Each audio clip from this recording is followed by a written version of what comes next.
ഇസ്ലാമിന്റെ ആവിർഭാവത്തോടെ സ്വർണ്ണക്കാളക്കുട്ടിയെ കുഴിച്ചു മൂടപ്പെട്ട ഒമാനിലെ ജർനാൻ ഗുഹയും ഒമാനിലെ ഏറ്റവും പഴക്കം ചെന്ന മനുഷ്യവാസ കേന്ദ്രങ്ങളിലൊന്നായ ഹർറത്ത് അൽ യമനും സന്ദർശിക്കുകയായിരുന്നു ഇന്നത്തെ എൻ്റെ ലക്ഷ്യം. ഒമാനിൽ ഇതുപോലെ ഒരുപാട് സ്ഥലങ്ങളുണ്ടെങ്കിലും ഹർറത്ത് അൽ യമൻ കൂടുതൽ ആകർഷകമായ ഒരു സ്ഥലമായി എനിക്ക് തോന്നി. നിരവധി പൊളിക്കലുകൾക്കും പുനർവികസനങ്ങൾക്കും സാക്ഷ്യം വഹിച്ചിട്ടുള്ള ഈ ഒരു ഇടം ആധുനിക നിർമ്മാണ സാമഗ്രികളോ സാങ്കേതിക വിദ്യകളോ ഇല്ലാത്ത പഴയ തലമുറയുടെ കഴിവിന്റെ യഥാർത്ഥ മനോഹാരിതയും ഭാവവും വിളിച്ചോതുന്ന നിരവധി കെട്ടിടങ്ങൾ ഇപ്പോഴും ഈ സ്ഥലത്തുണ്ട്.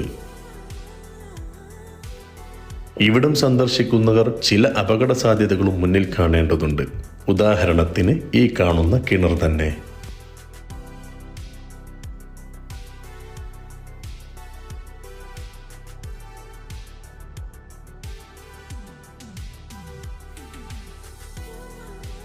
തകർന്നു കിടക്കുന്ന 1-2 പള്ളികളും ഞങ്ങളിവിടെ കാണുകയുണ്ടായി.